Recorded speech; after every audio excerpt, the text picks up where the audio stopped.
Welcome to Pivotal People. Today we're going to be speaking to Jemma Robinson. Jemma is the Chief Operating Officer at Person-Centred Care Software. Hello Jemma, thank you so much for joining us today. I know a little bit about you. I know that you've followed the same career path as I did to start with. You were a care home manager. Yep. And now as COO as Person-Centred Care Software, which is one of the care planning software packages that we use in our services, and we know very well. How you became a care home manager and how you got into care in the first place. Yeah, of course. So when I was younger, I was always really interested in people. So I did my degree in forensic psychology, actually. Yeah. So I was going down the more criminal route. After university, I went travelling, spent loads of money, borrowed more than I probably should have off my mum and dad. When I came home from travelling, I still was quite passionate about the forensic psychology route, and I wanted to do my master's.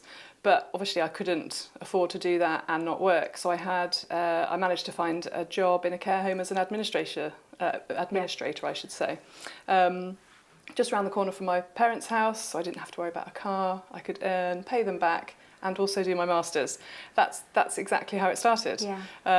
And as we all know, in care homes, there's a lot of staff turnover, changes happen quite often. So while I was there, we had a number of different care home managers, a number of different deputy managers, and in between those times I did have to step up, take on some extra responsibility. So in the end, at that first care home, I was really the deputy manager more than the admin in the end. And then I finished my master's and I was not really sure what to do.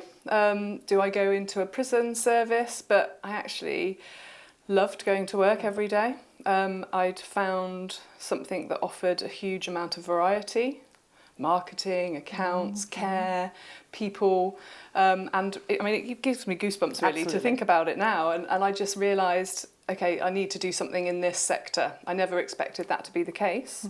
But I fell in love. I had a really supportive regional manager at that time, had a conversation with him, and he said, well, why not manage a care home? So I said, well, it's not going to hurt, is it? Won't look bad on my CV. I'll try it out and see what happens. And I guess you can say the rest is history. But so I was 26 when I managed my first nursing home. So at that time, it was a few years ago. Obviously, I'm not that old, but it is a fair few years ago now.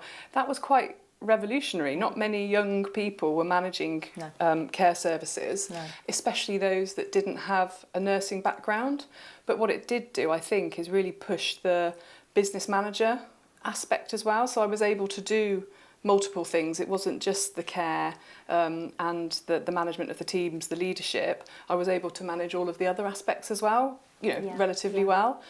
I went through a lot in those first few years. I think people refer to them as kind of your crucible moments, don't they? Absolutely. Yes. I had coroner's court, a fire evacuation, and that was when I was about 8 months pregnant as well. So yeah, I think What, a total evacuation of a building?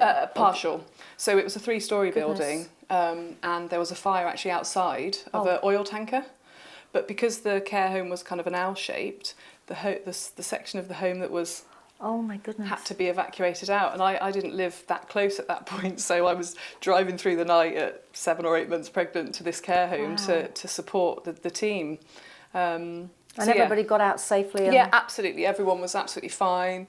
The fire brigade were really complimentary on how the staff managed it. I couldn't take any credit for that because I wasn't there, but they were a brilliant team. They pulled together. I'm sure you delivered the training and made sure they knew what they were doing. True. So I think, yes, I learned quite a lot very quickly in that role. And, there were some advantages to me not being a nurse because I couldn't cover shifts. I couldn't. So my focus was on the job, which is so vital. And, I think back now, and obviously not having managed a care home for a fair few years, and I don't really know how people do it still. It is one of those things that while you're in it, yes, you don't realise. You don't realise how challenging it is, and then when you take a step out, it's very different. So that's how my journey kind of properly started. I moved. That was only quite a small home. Moved to another home, then managed multiple sites, so did a bit of quality and crisis management as well, which was brilliant. Then I moved to a large care provider, and at that time was also managing a larger care home where I think it was 64 people were living. And it was at that point that care provider started to look at electronic care plans and think, okay, what do we want to do here? And actually they took quite a big step and decided to create their own, which was a huge risk to take. Absolutely. It was something that nobody else in the sector had done. So it was a really exciting project to be part of, and that was where my movement away from direct care started, and I moved to the business transformation side of things. I was involved in the creation of the bespoke care plan for that particular care organisation, the change management, and obviously having managed care homes, that really gave me some insight into the day-to-day, the perception of the staff, you know, how would we encourage care homes to transfer across to a digital software. So that was an amazing experience. We did some really cool stuff, you know, to How change long ago it. was that? Well, So that was probably around, gosh, I'm trying to think, 8 years ago. Okay. So it was quite early days for care plans. When I think person-centred software, obviously where I work now, I think we celebrated our 10-year anniversary last year. So 8 years ago was very early days. I think the digital software was in its infancy, really. It's astounded me how much it's developed over the past few years. Me too, and continues to do so, you know. I hope and think and believe that person-centred software really is at the forefront. We're very lucky we've got a team that are completely dedicated to changing people's lives in the health and social care sector, whether that be a carer, a relative, a home manager, a GP, a visiting professional. We really are, and that genuinely I still enjoy going to work every day. Fantastic. Yes, we have some tough days, but of course. I think if I go back into my history as a care home manager many years before you started, when we had care plans on one A4 sheet of paper with just a few words on each, it was not even the size of a it was just one sheet, not even both sides. To the packs we had, the big, lever arch type files. It was so difficult for the carers to actually know what was in it. And also then you've got that hour at the end of every shift where everybody's got folders and folders to go through and write the notes in. And it to get what we've got now, which is instant just information. Access, And I love the fact with PCS that you've got the that you can zap to say you've gone into a room, and you can know where your people are. And as a care home manager, which you wouldn't have been you wouldn't have used PCS as a care home manager. I didn't use that. As a care home manager, if you want to wake up at 3 o'clock in the morning and see if Mrs. Bloggs has been turned, you can.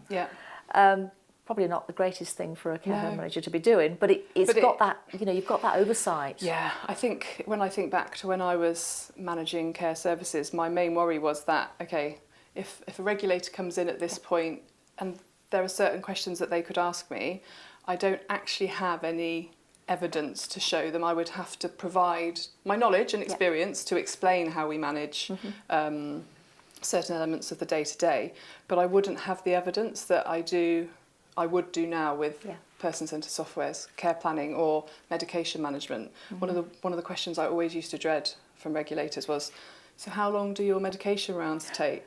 So everything's signed on the mark sheet at 8:30, so I'm going to guess about 1.5 hours, but I could never, well, I had nothing to show them other than we support our staff to manage the rounds as best possible. Whereas with, for example, our medication software now, everything is date stamped, time stamped, and stamped with the credentials of the person that's administering. So I do think, although I completely understand how stressful the role is, there are certain elements that digital software like person-centred software can just take away.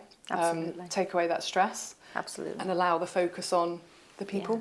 And the time it spends to write, to physically write all that stuff in when a button can be pressed now. You enter it once. and it feels everywhere it needs to be, which is, you know, that's, like I said, the products we sell, the team, our carers, care home managers, we've got thousands of years of experience in the business. Yeah. So our products are built for the people that are going to use them by the people that would use them. So I think that really sets us apart. Yeah, it's like we always say, if care home managers could design care homes, we'd have a lot more storage. Yes, yes, definitely. Yeah, and one of the other things that you know I'd like to know your thoughts on is, what about the future of care systems in the future? How do you think they're going to develop? I think they're in a fantastic spot right now, and what we can help care services, care organisations achieve is outstanding. Mm-hmm.